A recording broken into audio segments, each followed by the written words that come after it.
Put on the whole armor of God, that you might stand in the evil day against the evil man. And put on the whole armor of God, that you might say with the righteous man that I love you. Daniel chapter 10. All right, we've got some territory to cover here, but it's going to be encouraging for us.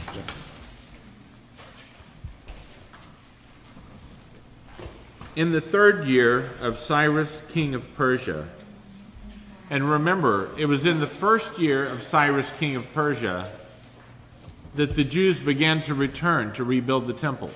You recall that. Look at Ezra chapter 1.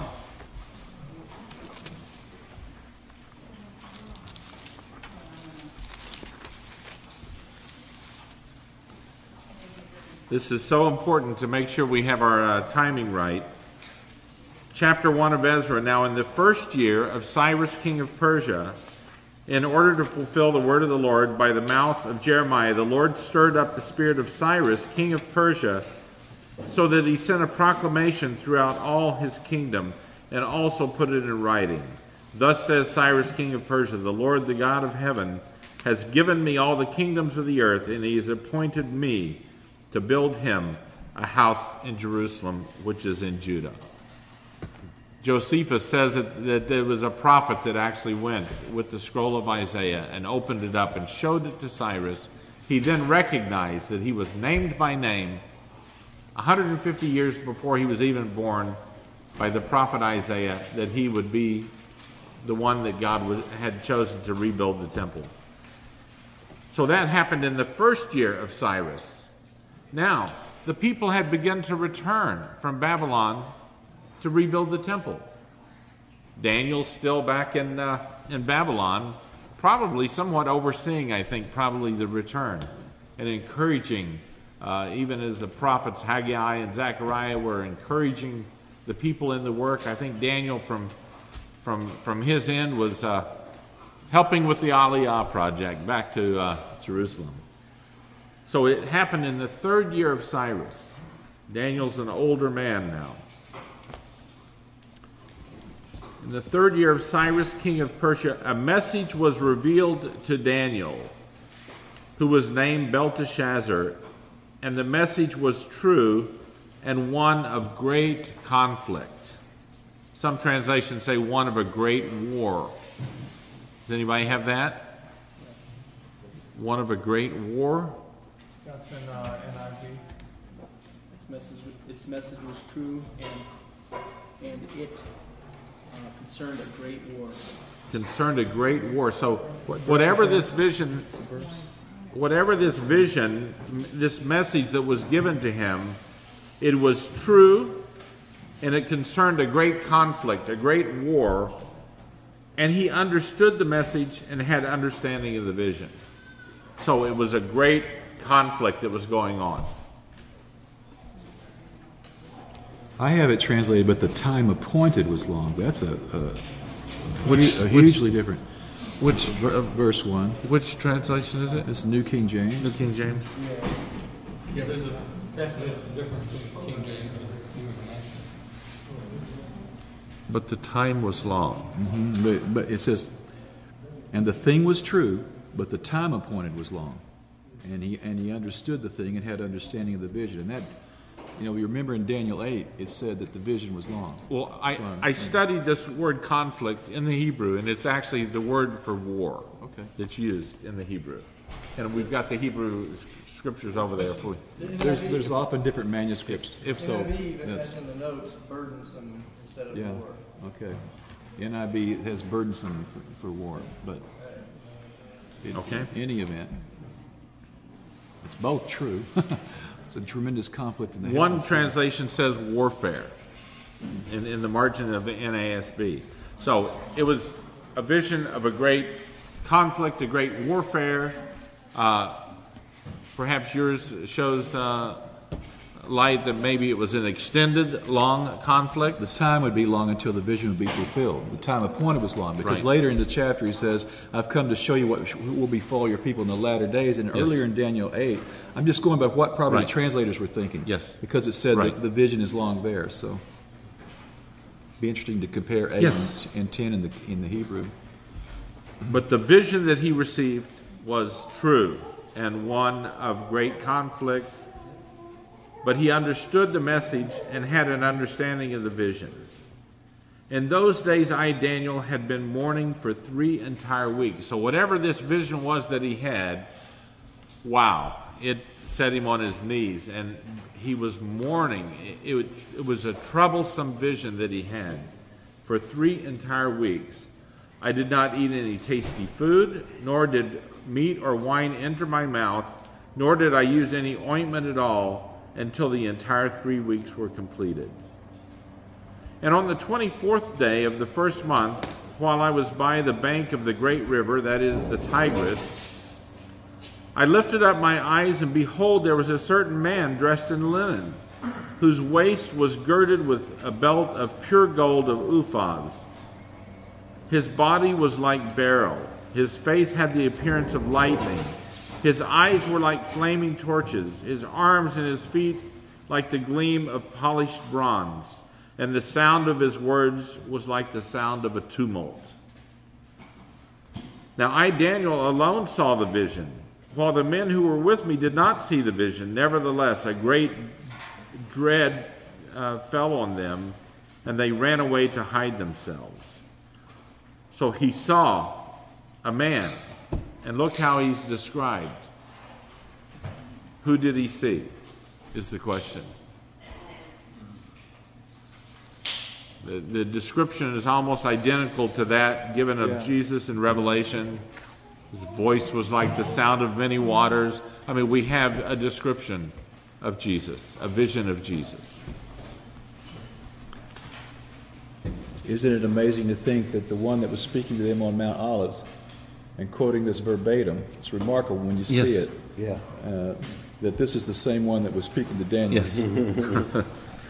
Amen. Good point. So I was left alone and saw this great vision, yet no strength was left in me, for my natural color turned to a deathly pallor, and I retained no strength. But I heard the sound of his words, and as soon as I heard the sound of his words, I fell into a deep sleep on my face, with my face to the ground. So whatever the words were that was spoken to him, it was something that comforted him, and he went into a deep sleep. Then,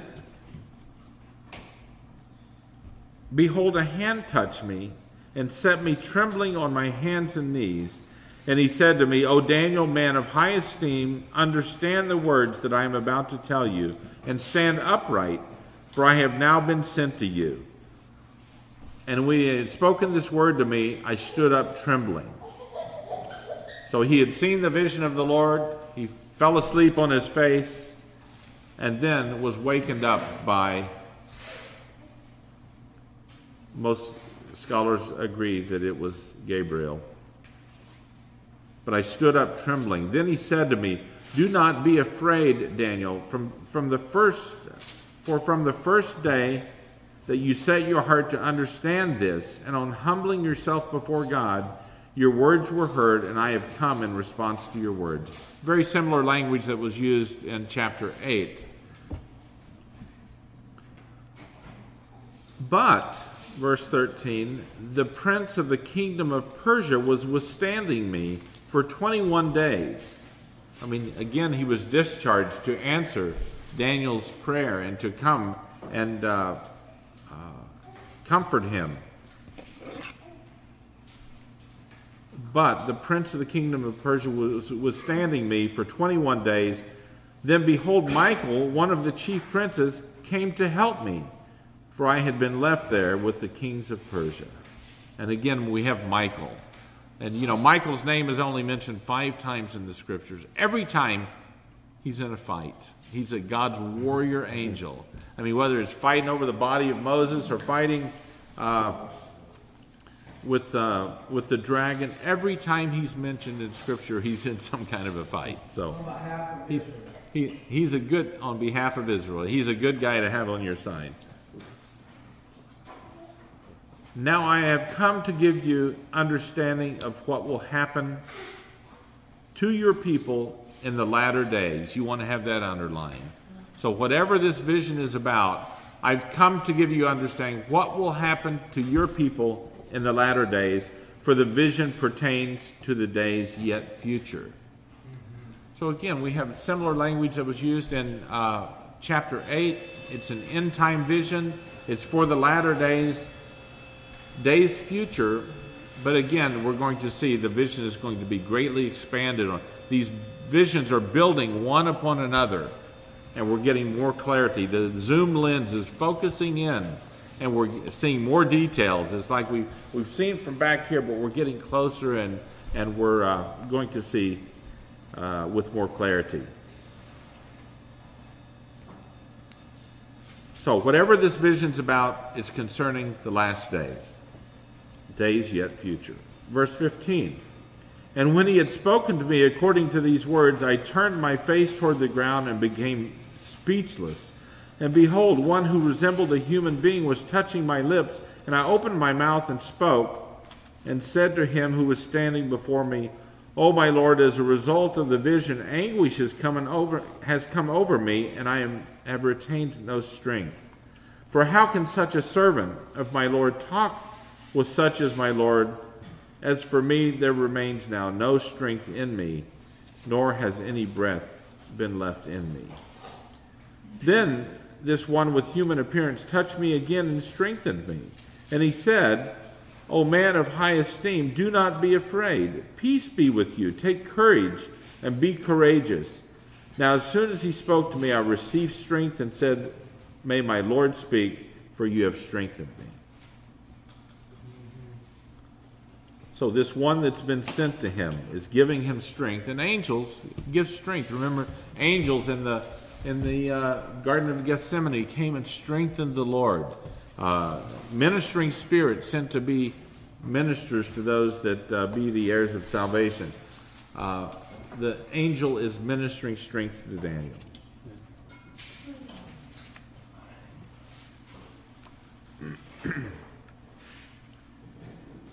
Now as soon as he spoke to me, I received strength, and he said, May my Lord speak, for you have strengthened me. Then he said, Do you understand why I came to you? But I shall now return to fight against the prince of Persia, for I am going forth, and behold, the prince of Greece is about to come. However, I will tell you what is inscribed in the writing of truth. And so all of a sudden, we're given a little bit of insight into spiritual warfare.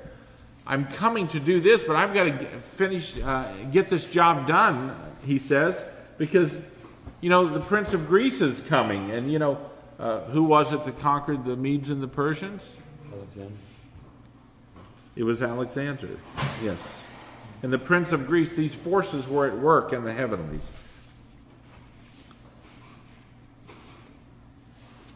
Greece was going to come and destroy the Medes and the Persians. And so somehow the spiritual warfare was involving holding these guys back or letting them go. There was a restraining. You have kind of a vision of what happens in warfare. The prayer is being held back because of the Prince of Persia. Michael has to come and help out.